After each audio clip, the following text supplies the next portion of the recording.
Hello and welcome to Wake and Jake. Myself, Jake Storielli, Big Baby David, going through the wide world of sports.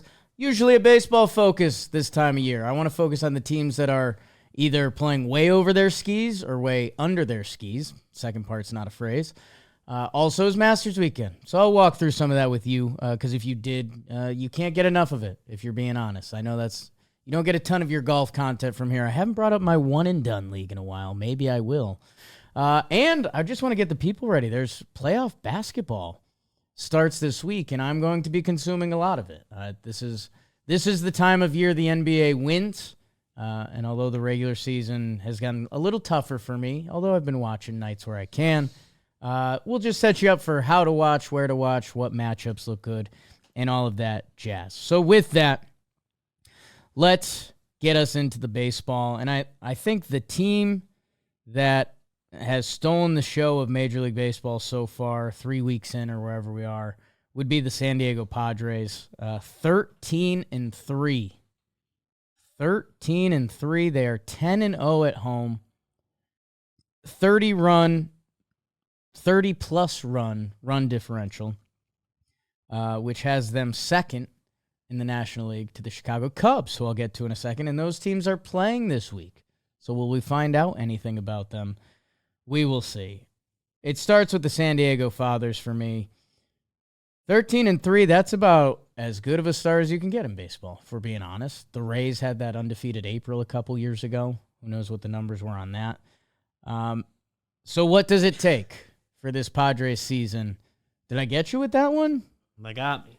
Who knows? They had an undefeated April. People forget that. I think they were like 24-6 or something. It's crazy. Carried them the whole season. They made the playoffs with as good of a month as you can have. What do you need to have that happen? Well, they currently have the best batting average. Hey, how much of that is Luis Ariz? Not a ton so far. He didn't get out of the gates super hot. Fernando Tatis Jr. has been living up to his name and reputation so far. Tatis, the season stats stand at 994 OPS, a 351 batting average. Currently one of the few players in the one WAR club on the year. I have that list, and it's a hodgepodge of guys. We'll get there in a second. But Fernando has been playing at an MVP level, and this was a pivot year for him. If he had a downish year this year, I think there would have been comparisons to Vladimir Guerrero Jr., two young stars. We know their fathers from playing baseball. It seemed like they had the world ahead of them. Young Vladdy with his MVP 2 season. Fernando with his MVP 3 season. Of course, different things happened. Vlad had a little mix of, I don't want to say in-between play, but not playing up to what the potential was believed to be. He just got $500 million. He's okay. He kicked in last year. Last year was a huge year for him. It clicked. It looked right. It felt right. Carried that into the contract this year. Here we go. Fernando cannot do it. It's not even good. I just really like doing it. Tatis last year, so 2023, he plays 141 games coming off the PED suspension and injury. 257, 322, a 770 OPS. Yo. He won the Gold Glove that year, so he racked up 5 WAR. So, okay. That's a very okay offensive season. I should mention 29 stolen bases. Like 25 and 25 with that level of defense, that's a very good baseball player. The expectation we have for Fernando Tatis Jr. is above that. Last year in 102 games, 21 homers, an 833 OPS, a 131 OPS plus. So again, that's very good. That's a very good baseball player. But the expectations we have for this guy, 2.5 B-WAR season. So again, that's 100 games, so 50 more, carry the 1. Let's say it's a 4-WAR season. Okay, that's fine. This is a guy who got $300 million, though.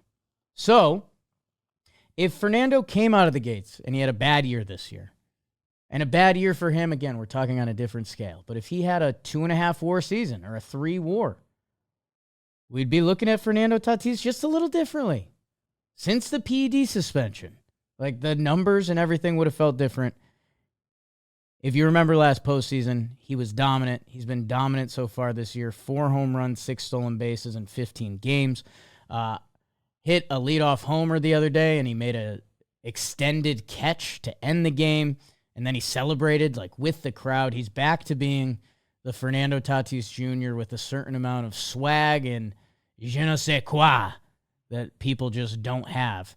183 OPS plus for 994 OPS on the year. Fernando has been doing his part.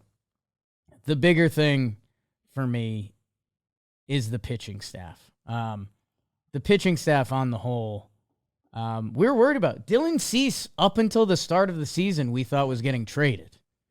Which, again, this whole Padres thing of the ownership group, and then they didn't have it figured out. Now they do have it figured out. They ended up having some nice transactions by the time the season expired.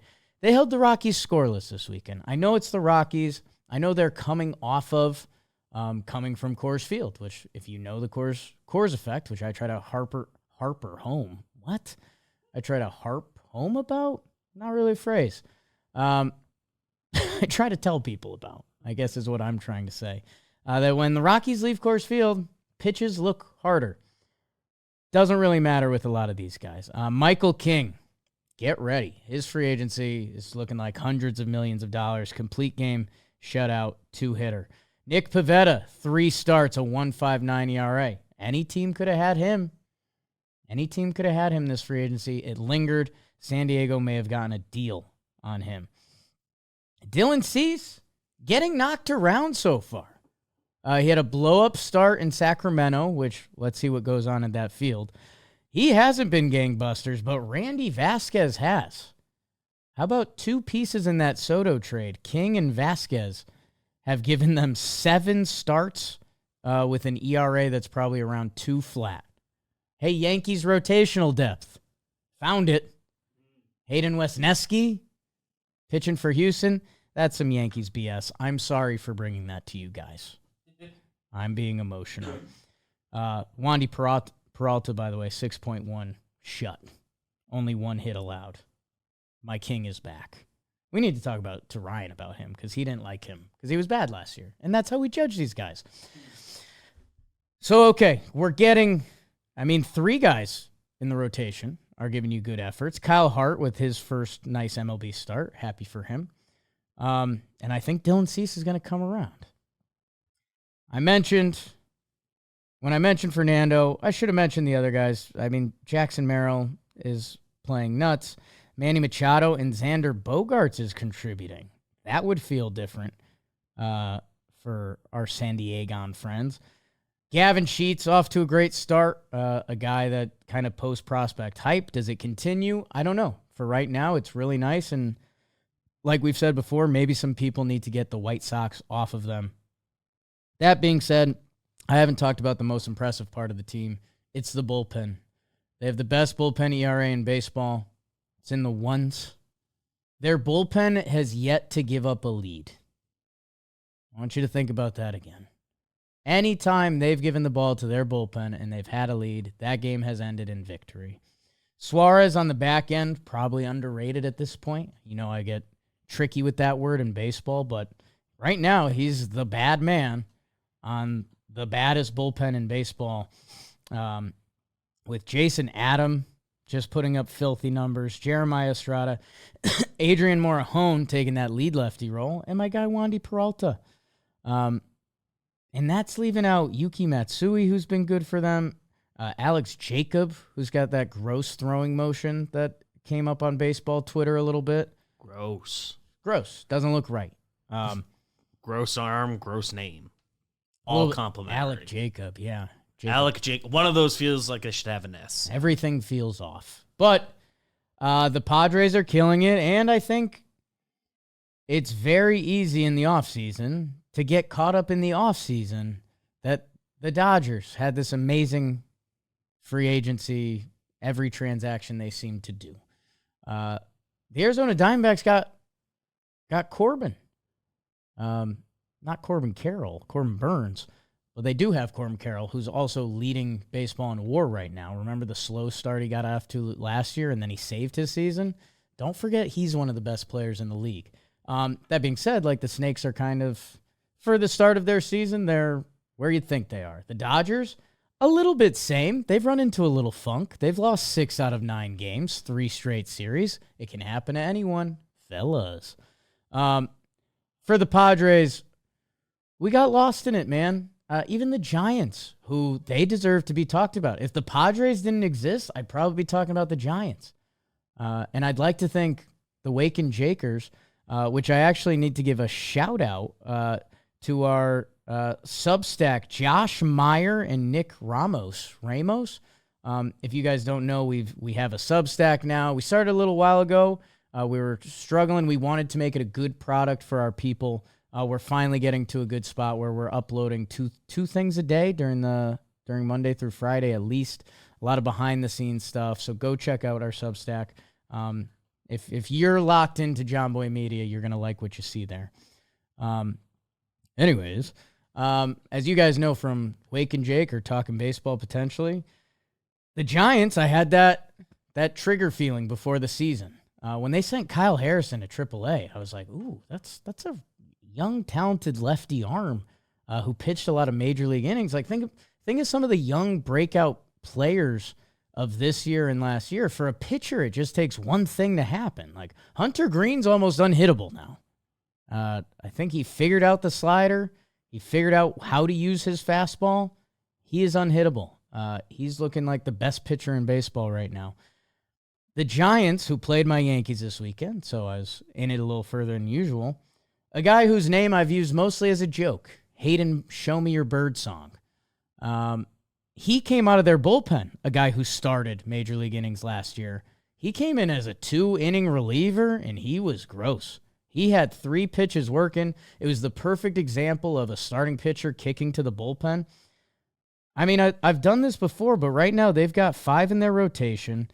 Hayden Birdsong in the bullpen, and I think Spencer Bivens was stretched out coming into camp, but I'll keep it at Birdsong for now. And then if I go to AAA, I went too far. Sorry, guys. That gets tricky on Fangraphs sometimes. Kyle Harrison, Keaton Wynn, Tristan Beck. And that's me leaving out Joey Lucchesi and Carson Wisenhunt, who might get the call this year. Giants have some real pitching depth. And Jung-Hoo Lee, which we did our hot take article last week, and they said, could Jung-Hoo Lee win the batting title? Could Jung-Hoo Lee be an MVP candidate? After seeing him hit 3 home runs this weekend, 2 are off Carlos Rodon, the only lefty to ever hit 2 homers off Carlos Rodon in a game. They have me believing in their Giants brand of baseball. Again, the hidden secrets of that magical Giants year, one of them was their bullpen was the best in baseball. Their bullpen right now is second in ERA to the San Diego Padres. So if they do everything else enough, which they're scoring runs, they don't have any real weak spots in the field. Wilmer Flores was great until last year, and he's off to an amazing start this year. The Giants feel like they're on the good side of, we just need 1 or 2 innings, and we got a really good shot to win with our pitching and defense. That, again, if the Padres didn't exist, we'd probably be opening up with the Giants. This is a division that has the Dodgers in it. This is a division that has the Diamondbacks in it. It's going to be an absolute bloodbath, and I hope you took the under on the Rockies this year, because I think it might get historically bad. And I think it might get loud, and I think Rockies fans have kind of needed this. That sounds a little rude. Rocky fans don't deserve this, is what I should say. But I don't know. The Rockies have gone away with running a business for too many years and not really trying to win. I got mad the other day when we did this, but Chase Dollander is their first top 100 pitching prospect. Since, was it Kyle Freeland or something? It was a decade. Yeah, it was Kyle Freeland in 2016. Crazy. Giants and Padres. I think they're 2 of the teams that Padres, we got blinded by everything else in the division. Giants, we didn't want to believe in until we believed. The Cubbies, they have the best run differential in all of baseball. Plus 43 early. 16-0 over the Dodgers. Helps that. Cooks the books pretty good. But that's also over the Dodgers. I'm not telling you that was over the Marlins. I'm not telling you that was over the Rockies. They got the Dodgers. They beat them in a series this weekend. Coming off the two games to kick off the season, their home games in Japan that we got fake mad about for them. Since being in the States, they are 11-5. Their lineup is relentless. Their defense is relentless. Watching the Sunday night baseball game last night, ball hit into the corner. Dodgers trying to tie the game. Dino Abel, who I believe's on that Team USA coaching staff, I think he's going to be the first base coach for Team USA. He's the third base coach for the Dodgers. He held up what I thought was going to be a scoring double, but there was no outs. I think Dino made the right call. But also the thing about dudes matter. Here were the guys making the relay throw. It was Happ to Swanson. So I don't know. That's not how you want to go down. Some gold. If those are two different players, do you send that guy? Still maybe not in that situation, but it's just an example. PCA has a massive game. The power he has for not the biggest guy on the field. Shout out to all my little guys who are just cranking the ball. Corbin Carroll.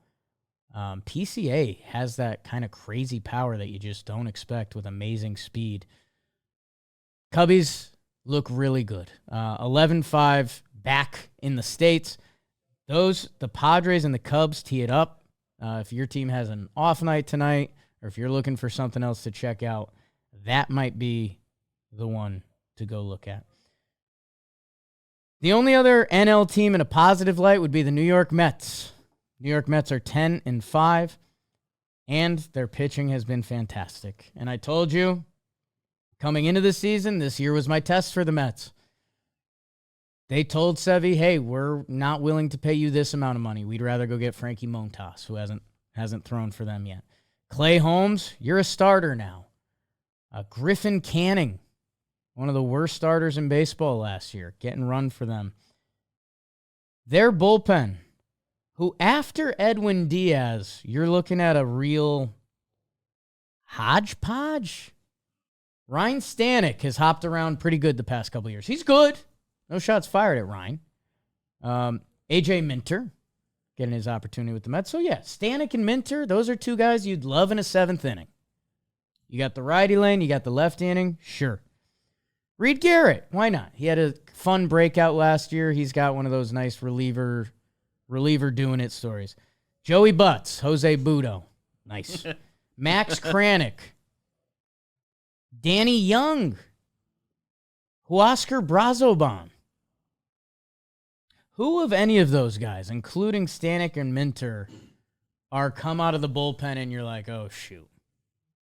Like this is gonna be, we might go down 1-2-3.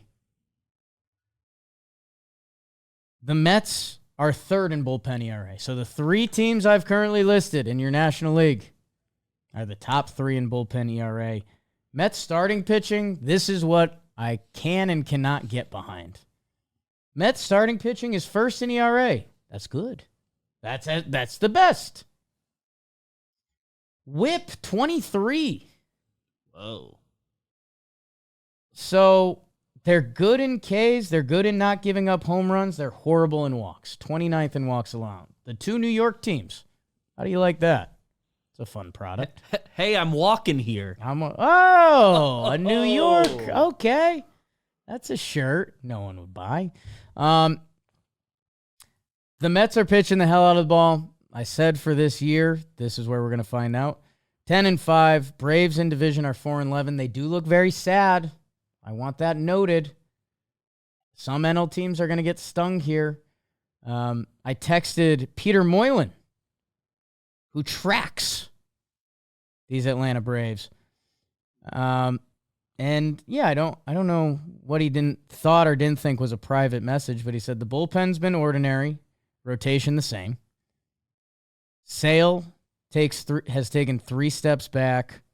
Holmes, Elder, Smith, Shaver are not what the team needs right now. So I don't know. I caught some of their Tampa game. It was a little sloppy.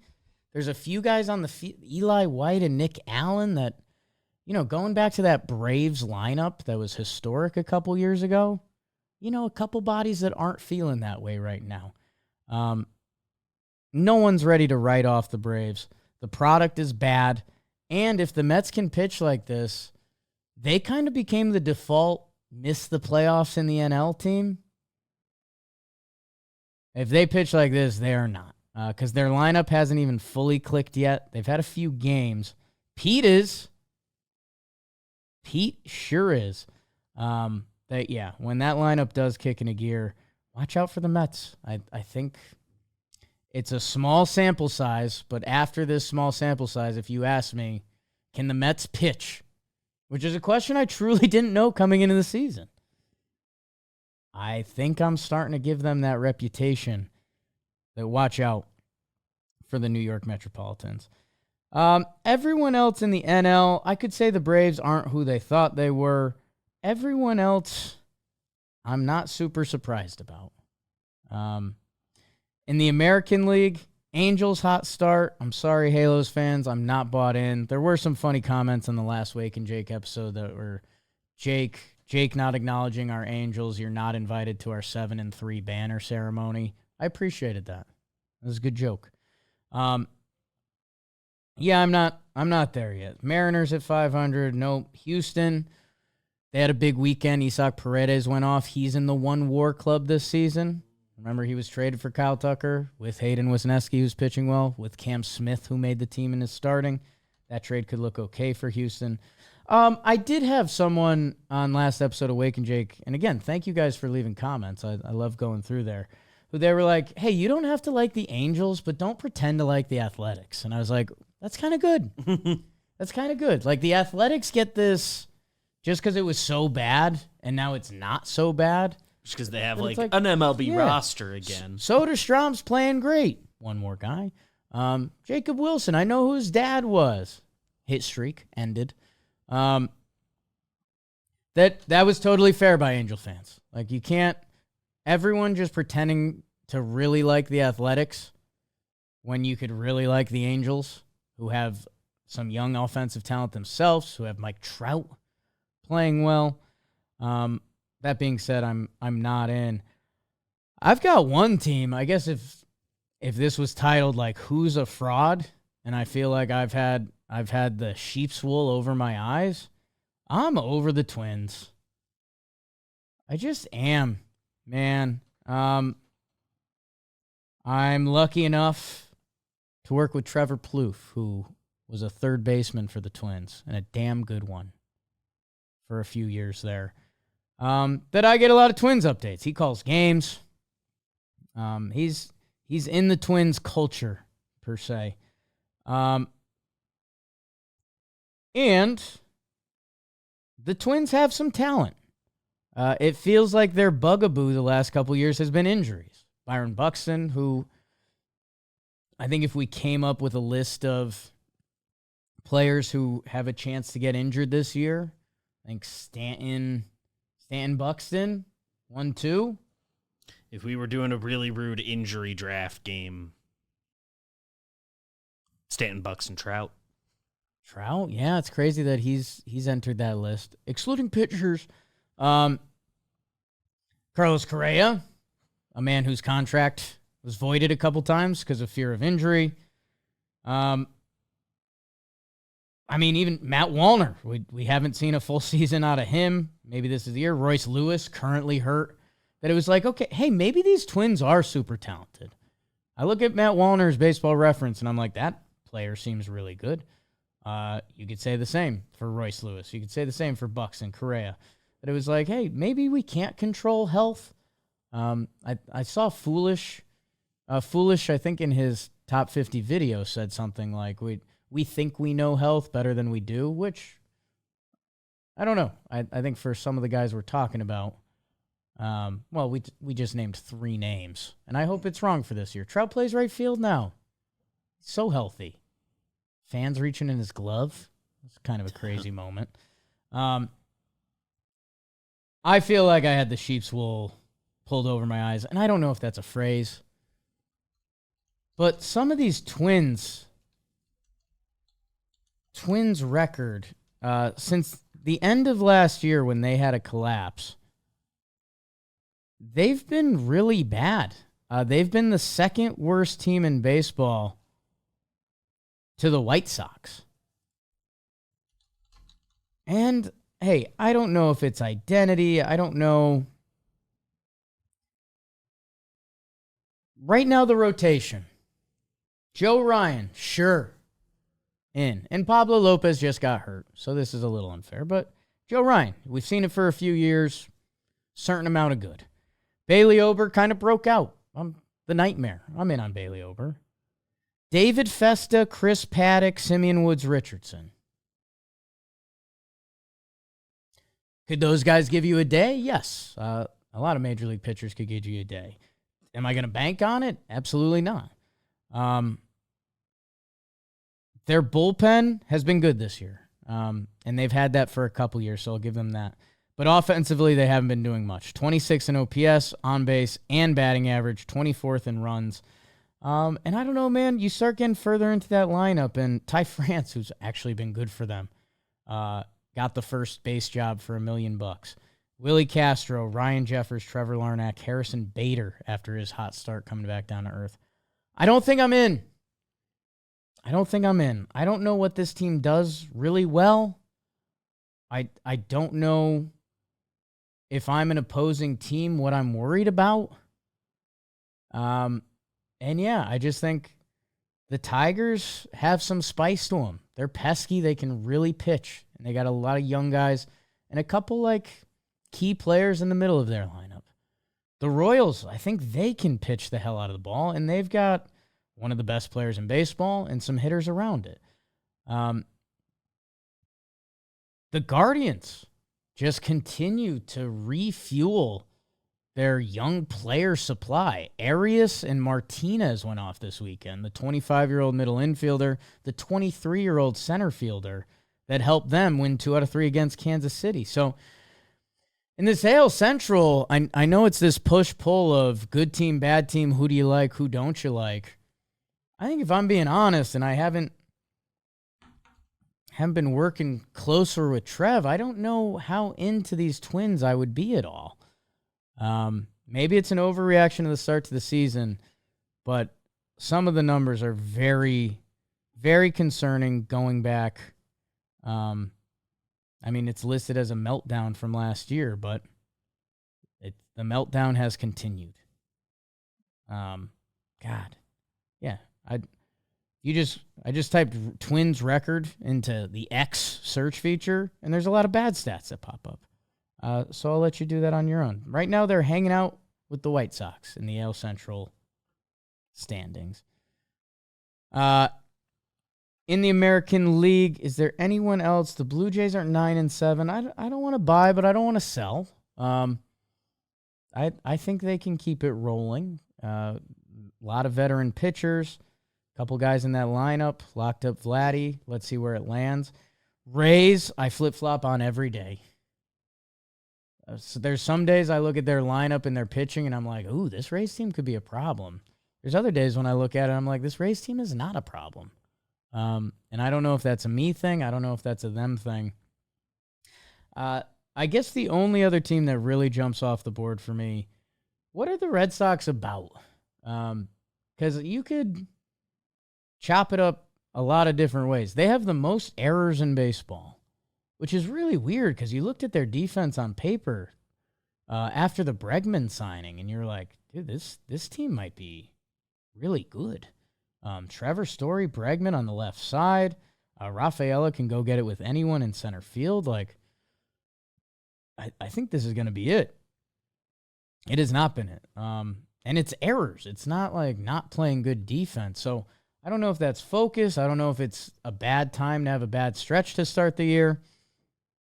You'd like to think that's fixable, but in a way it's not. If you have bad defense, that starts to sink into like the core of a team. That I hope for my Red Sox fans, there's a time in 3 weeks when it's like, oh, did you know the Red Sox have only had one error? And 10 games. And maybe that's coming. Maybe it's not. Their offense has been good. Their pitching has been solid. There was a lot of Red Sox hype that picked up right before the season. Crochet was a big part of that, and he has lived up to the billing. Aroldis Chapman closing games for them is never going to feel right, but he's actually looked pretty damn good.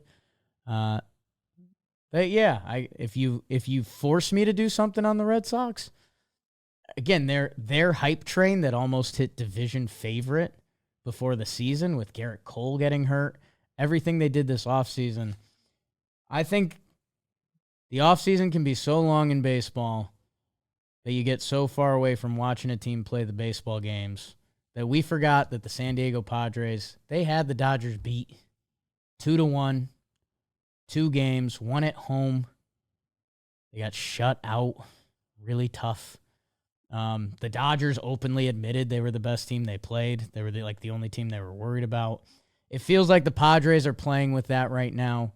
We got so lost in the offseason of Corbin Burns, and the Giants have locked up these guys, and great. Padres were really good last year. They look really good this year. They should be just as pissed off as anyone. Everyone's like, oh, Yankees 5th inning, bro. Yankees 5th inning. Padres 2 games. Padres 2 games. It looks like they've got a little bit of that piss and vinegar going this year. Red Sox, they had a good offseason. It's 2 weeks in. They still seem very talented. And Crochet is literally unhittable. He said his goal every game is to throw a no-hitter. I was like, damn, that's pretty badass. That's cool. That's pretty badass. Let me know. Should I be tougher on the Orioles right now? Is there a team you guys are watching that you feel like their preseason expectation, they're as far from expectation in a good way or a bad way as you'd think? Maybe the Cardinals deserve a little credit. They're hitting a lot. I didn't realize how much the Cardinals were hitting, but they're hitting a lot, so good for them. I guess you guys let me know if you had some Pirate stock still. Not me. Cardinals, first in on-base percentage. Second in batting average. Wouldn't have had that. They've got an interesting stretch coming up. Houston, Mets, and Braves. Let's find out if these Cardinals are going to hang around in the Central this year. I will tell you what. Their new backup catcher, Yohel Pozo, he's got a body type you might like. Built like a refrigerator. A packed refrigerator. Okay. He didn't need that. Let's talk some golf quick, and I'm not going to wax too poetic on it. But if you watch, you already know, and I don't have to tell you how cool it was to watch Rory win this weekend.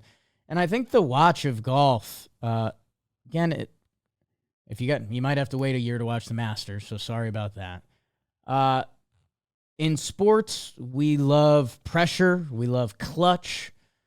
Golf is the best display of that, because you could be, I don't know where your clutch meter is at baseball, but if the reliever throws the perfect pitch or you miss it by a centimeter, it's a fly ball to the warning track and now you're not clutch. Or what if you hit it on the screws? It's a line drive right at the third baseman. Baseball's got some variables to it. Every sport has their variables to it. Golf, it's you. And the pressure is with you. And the pressure Rory had of trying to complete the Grand Slam, of winning all the majors, never having won at Augusta. Him playing with Bryson. Rory had been the face of kind of the PGA fighting the LIV Tour. Bryson's one of the faces of the LIV Tour. They didn't talk their whole round, which looks really cool for Rory now. Kind of would have looked sad if he didn't win. But that's the perk of winning. And I'll be honest with you guys. Going into the day, I was kind of rooting Bryson. Bryson's kind of had a great character turn himself, where he was just this nerdy, beefy punk that was trying to beat golf with numbers and science, which no one was really into. He then, got a little older and started realizing who he was and what he was about. And also, this guy got $125 million from the LIV Tour, which, again, Ask yourself your number to turn something down. You can change the something. You could change the numbers. $125 million to keep doing your profession. Anyways, Bryson deserves some love. Dude, he runs like a real YouTube channel. If you got $125 million, would you be running a YouTube channel in your free time as a professional golfer? Probably not. So I'm always appreciative of anyone that's doing that kind of stuff, that's letting people in. Because you talk about growing the game. I mean, that's kind of the number one way to do it, letting people in to the game. Bryson didn't have it yesterday, fading off the pack. Rory up and down, the highs and the lows of golf. You could see him wearing them. He ends up hitting a few dramatic shots. One, he had to get over the trees, and the extra loft he had to get on it was dramatic. The playoff hole with Justin Rose puts it tight, makes the putt. And one of the better natural celebrations you're ever going to see. Falls to his knees, just starts bawling. And it's, I do this with LeBron sometimes. Like, if you're not about LeBron, that's kind of dumb. If you want to pick MJ over LeBron, I get it, kind of with you. But those are two separate things. LeBron's still awesome. Which, by the way, NBA playoffs, which we're about to talk in a second, like LeBron's going to ball out at age 40 with his son on the team. Rory, we've known since he was a young lad. And, Nike had him early and idolizing Tiger. And if you haven't seen the commercial Nike put together yet, pretty sick. To be in the spotlight for that many years, I didn't realize it's listed 5'9". So that's a win for some of the fellas out there. I think in golf, it's kind of funny. You can hold a hole. You can be rooting for a guy, or you could be rooting against a guy, or you could be rooting for the guy in their group. And it can flip-flop pretty instantly. That I think it's a fun way to watch it. You can also have your guys and just ride with them. But Augusta itself is just an amazing product. And to see these professional athletes feel the pressure, and not in an embarrassing way, which reminds us, go check out our Warehouse Games. Joe's McFly Stan Rourke last night. Again, if you're someone listening to this, young, old, whatever, and you're like, dude, golf's kind of boring, like golf on TV, give the Masters a chance next year. Go watch some of the highlights from this year. Or give it a look on the weekends. Like, if it's not your thing, I get it, and I'm not going to peer pressure you. But what Augusta brought yesterday was pretty damn cool from the sports fans' perspective. With that, speaking of pretty cool from the sports fans' perspective, the NBA playoffs are coming up. Wow. DraftKings, they say baseball is a marathon, not a sprint. But the great news for you is there's so many games to get in on the action with our partners at the DraftKings Sportsbook. And right now, $200 in bonus bets instantly after betting just $5 when you use code JMSports. If you love the thrill of live betting, DraftKings has got you covered. They got everything, man. Pitches, at-bats, whatever you're looking for on in-progress games, they have it, and it can make the game a little more exciting for you. If sports betting is not yet available in your state, don't worry. You can still join in on all the fun with DraftKings Daily Fantasy and have the shot to win cash prizes. So, download DraftKings Sportsbook app now. Use code JMSports. Bet just $5 on any wager and get $200 in bonus bets instantly. That's code JMSports only at DraftKings Sportsbook. The crown is yours. Yeah, I've been open and honest with the people that the NBA playoffs, the NBA regular season has gotten tough for me. There's a lot of injuries.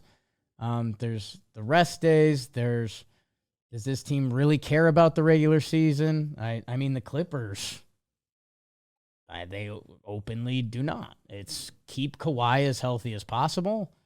Get him and Harden in there, while meanwhile, Big Zubac, it's looking like he could be a potential all-team guy. Bill Simmons said he's going to vote him as the third All-NBA center. I think the play-in games are this week, so that's not an I think. That's what's really happening. We check the schedule. We're on it. We've got games Tuesday and Wednesday. and Thursday and Friday. So you've got the play-in games that are win and you're fully in the playoffs. So 7th and 8th seed Magic and Hawks will play one game. The winner of that will go on to face the Boston Celtics. Best of luck to you. Magic have trouble scoring. Trae Young in the playoffs. I'm not the biggest Trae Young guy, and maybe it's because he did against the Knicks a lot. Mm-hmm. But something about him in the playoffs. You can not like him. He doesn't play a ton of defense. If he gets his shot off, it's a little bit of my theory of what does the other team not want? I want Trae Young shooting, man. That guy does not mind the moment. Hair freaks me out from here a little bit here and there. But, man, when that guy is on, he's deadly. So I don't know what that means for if they can go on and play the Celtics. I don't think any of these teams going on and playing the Celtics matters. And that's a little bit of the whole Eastern Conference right now. The NBA Eastern Conference doesn't have a ton of juice in the early matchups. The number one might be Knicks Pistons. Probably that's going to be your winning first-round matchup. Pistons have been playing fantastic basketball for the last couple months. A young and punchy team. Cade Cunningham is becoming the star people thought he could be against the Knicks team. This Knicks team that's been assembled, and let's see if Tibbs really had a plan because they might be running into a buzzsaw of a Pistons team that likes to fight, play physical, might have the best player on the court, at least a handful of the games. While meanwhile, Tibbs has been questioned about his minutes. Brunson just worked his way back. It was Bridges the other night. Keep the games played streak going with the foul. Yeah. That's always one that pops up in the history book a couple years later, and you're like, good for him. A lot of those records get cooked like that. But. Right. Yeah, whenever you deep dive into any of them, there's one or two funny business. The other game you should know about in the East, the Bulls and the Heat are playing, and those teams will have to win 2 games. So whoever wins that game will play the loser of the 7-8, and they will go on to face the Cavaliers. So, again, I don't know how much sauce is in it for the Eastern Conference this year. Heat culture this time of year. Not a lot of people saying that. Pacers-Bucks has a chance to be a good series, too. The Bucks have the star power in that series where the Pacers have this weird history of just being a good, not great NBA franchise. Halibut has been playing better recently. Come on, guys. That's a joke. That's a joke. You knew that was a joke. Watched them go to the finals last year. I think the East needs to sort itself out in a round. Like if the Bucks win their Pacers series, there's going to be a little bit of Bucks fever and Giannis is being a dude and all of that. The Cavaliers, let's see their sniff test of how good their regular season was. Whoever they get, and then most likely advancing to face them. And then Celtics, who's going to be waiting for them, and what version of the Celtics going to be there in the East this year? Do they have a go button? Because they've just been a little maligned this year. Jaylen Brown's been banged up. Kristaps can be banged up at any moment. And what do the Knicks truly have in a playoff run? Because there's very little depth on the Knicks right now. And is there more in there? Because right now, what they showed in the regular season, it doesn't feel like they can compete with Cleveland and Boston, that they would have to show something a little better? No?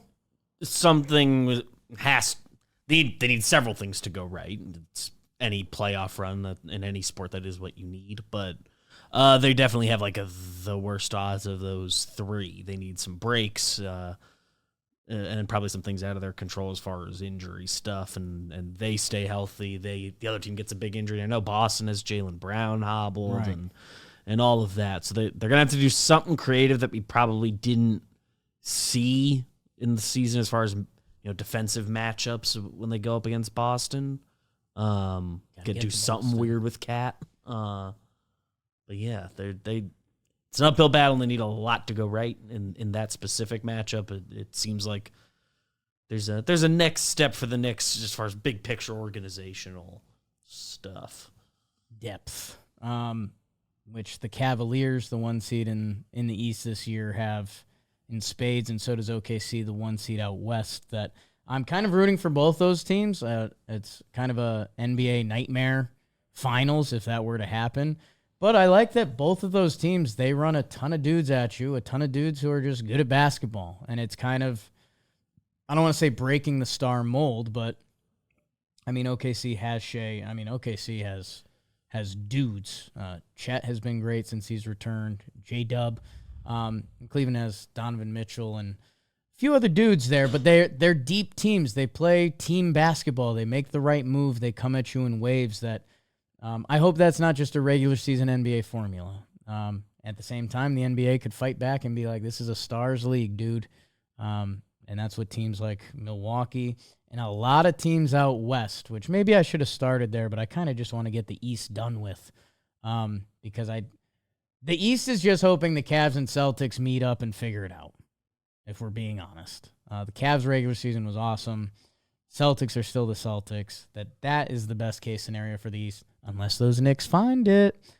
In the West, there's the OKC caveat. They were so good this year. Their defensive rating, everything they've done, the path of NBA teams of, okay, be good, get knocked down, you're not ready for the playoffs. Okay, now you're back even better than ever. OKC has that script written perfectly. Shea's a star. He's probably winning MVP. They're deep. They're good. They can play big. They can play small. OKC can do it all. They play vicious defense. That this year is the test for them. Every Western Conference conversation starts off if OKC doesn't get it done. The thing that makes it fun, and this is where the NBA is going to win for a month or two, God, every other team's storyline is just so good. Your 2 seed out west is the Houston Rockets. Ime Udoka, he's got them playing. That young, talented core has come together. They figured out in the regular season, Jalen Green with a strong finish. But it's so funny, they're kind of last year's Thunder. That no one's high on Houston as the 2 seed in the West. And that's because of the other teams. The 3 seed Lakers, Luka and LeBron. What? Luka and LeBron and JJ Redick, they're the 3 seed out west. They want to play small ball because they don't really have a center. They face the Minnesota Timberwolves, who we saw them have one of the most impressive playoff series, followed up by not. That this is going to be a big postseason for them. No one was really all in on them at the first half of the regular season. They found something later. How's Julius Randle going to blend in with this team? And Ant's like a face of the league type guy who was getting some interesting cheers from the opposing fans the other night. Some child support cheers. Yeah, so we're there. So, I mean, think of it.